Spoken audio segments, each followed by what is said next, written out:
competitive defensive front makes it that much better. And Tristan's doing a phenomenal job of, fitting in and doing what he needs to do. So it really does feel good.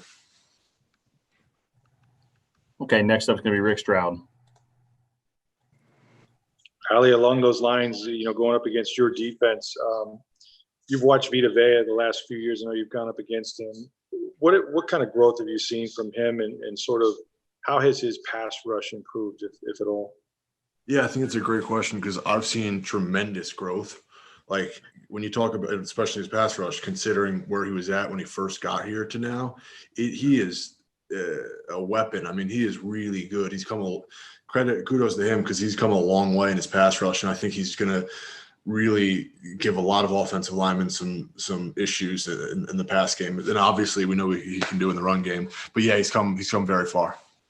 And with Brady back behind you under center, the way he gets rid of the football, obviously that's going to help you guys. Just what's it like playing in front of him? Can you set a little different? And especially looks like Donovan Smith is really off to a great start in camp too. Yeah, so I think again for me, it hasn't changed a whole lot in my protection, my mindset in pass pro. But it's great having him back there. It's great having him, change up the cadence and do all that, the tricky veteran stuff that comes with it. And obviously Donovan's doing a phenomenal job. He's doing what everyone thinks he can do, which is awesome. Thanks. Okay, next is going to be Ira Kaufman. Ali, good morning, sir. Ali, specifically about Brady's experience and intelligence behind center. Ali, what kind of specific effects do you think that'll have on this offense?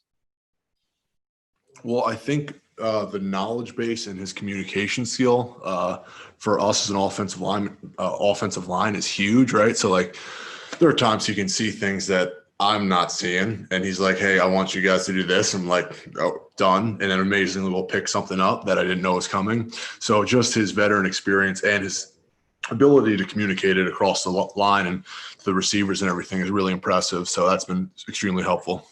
How would you describe his competitiveness, Ali? It's unbelievable. I think that's that play for as long as he has and still have the excitement for the game that he has. It's really impressive. It's like, he's an impressive driven dude. All right, next is going to be Ed Encina. Hi, Ali. Kind of going back to Wirfs, what is the biggest challenge for a rookie coming in who's going to have a lot expected from him in the transition, to playing at the NFL level?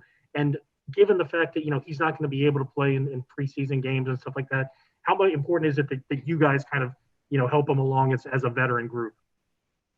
Right. Yeah. So I think there are tremendous challenges for this rookie class in general, right? No OTAs and then no preseason games. And then the training camp obviously is a little bit different this year. So it's hard. And I think that he really has done a nice job, but I think Donovan's done a really nice job. I mean, Donovan and I came in, right, expected to start our rookie year. So we know what it's like. And I think that Donovan's really been coaching him up and talk to him what it means and what's expected of him and, how to improve his game. I think that we all expect a lot from him. And I think that he really will do a nice job. He's impressive. Okay, next is going to be Mark Cook.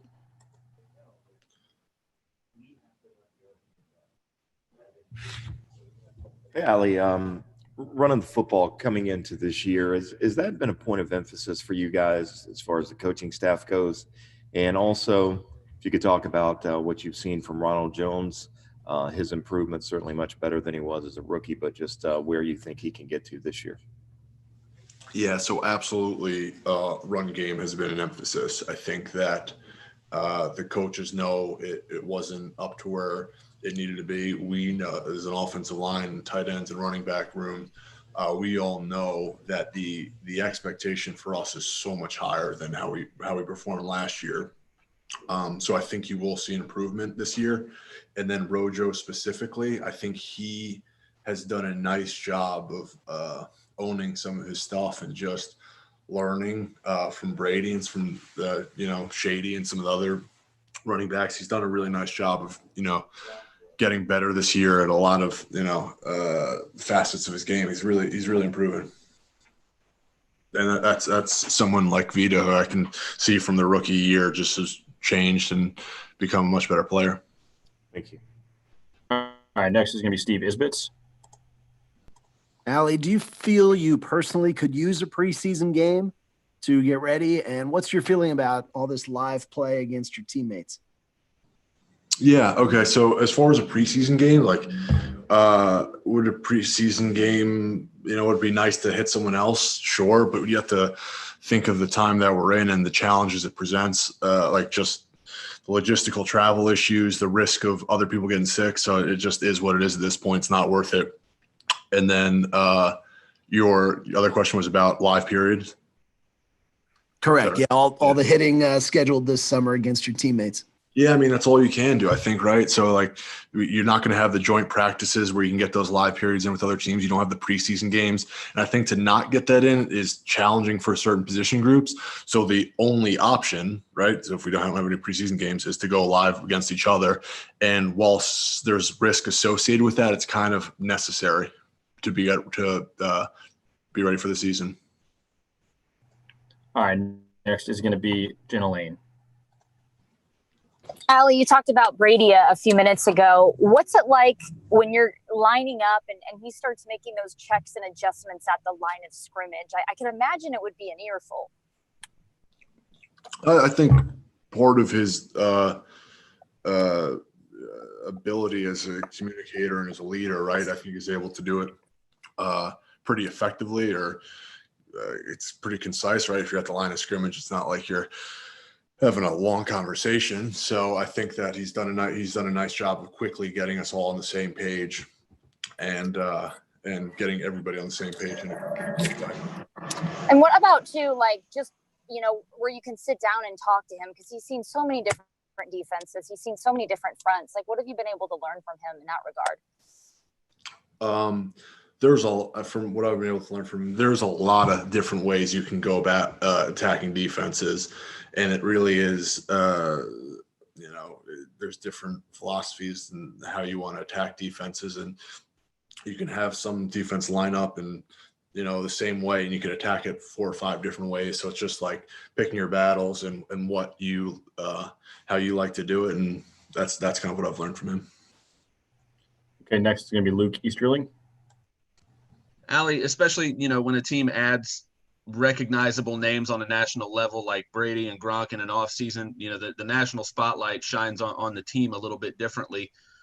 And there are other guys that, the general NFL fan knows a little bit about at this point. But what do you think a lot of people do not know about this team that they're going to find out this year because that national audience is going to be tuned in? I think that you'll see people that are unfamiliar with the Bucs will understand how hard we compete. I think that that's something that we've done a pretty nice job of. It's just like we haven't executed well enough in the past, but ultimately we're still going 100 miles an hour. We're still competing. So I do think that that's something that people that are unfamiliar with the Bucs will see. Yeah. And we've talked to a bunch of you guys at this point on both sides of the ball who talk about what it's like to have somebody like Brady in practice and going up against him and this feeling like you kind of, whether you're on defense, you want to raise your game and you want to be that guy that picks him off, or on offense, you don't want to be the guy that misses the block, or you want to make sure you don't drop a pass. I don't know if anybody would want to admit that they play differently just because one guy is there, but is that somewhat unavoidable because of what he brings to the table in terms of his championship experience? Can you just not help it but realize I want to play on that level? I can't speak to other players. For me, it is certainly it's probably not the answer you want, but the truth is I challenge myself every snap to do the best job that I can. And that gets doesn't really matter who's behind me. Now I can't speak for other people. Maybe it does raise the play of someone who wants to pick them off, or someone else who's blocking for him. But for me, I do feel that it's just challenging myself to be the best player that I can be every day and every snap, regardless who's back there. All right, we have time for a couple more. Next, we're going to go to Tom Krasnicki. Hi, Ali. Good morning. Hope you and your family are doing great. My question is about your friend Donovan Smith, and we all know he was contemplating opting out. At any point, did he lean on you for any advice, and did that doubt ever cross your mind that maybe I should be thinking about it too? Well, I can say with Donovan, he definitely expressed concern about the upcoming season, which was at the time totally understandable. There were a lot of unknowns when he was expressing his concern. Things that I think we have a pretty good grasp on now, but there are certain procedural things, protocols that weren't really well established as it was really getting close to training camp. So I think that he was just expressing concerns more than anything. And I think I tried to answer some of the questions, anything that I happen to know about what the protocols would look like, and just kind of help them try and reassure what the season moving forward would look like. And that's kind of how I try to figure that out. But that thought never crossed your mind about you possibly opting out? No, I think I was, because I sort of had an rough understanding of what I thought the protocols were going to be and how safe it was going to be here. No. All right, we have time for two more. We're going to go with Greg Allman, followed by Ed Encina. Hey, Ali, the depth on the interior line, I know you guys are going to get some help here in the next day or so, but of the young guys that are in there right now, guys from last year like Stinney and Bailey and Anthony, and even the rookies like Molshan and Zach and Leverett, who's shown you something? Who's impressed you in this training camp from that group?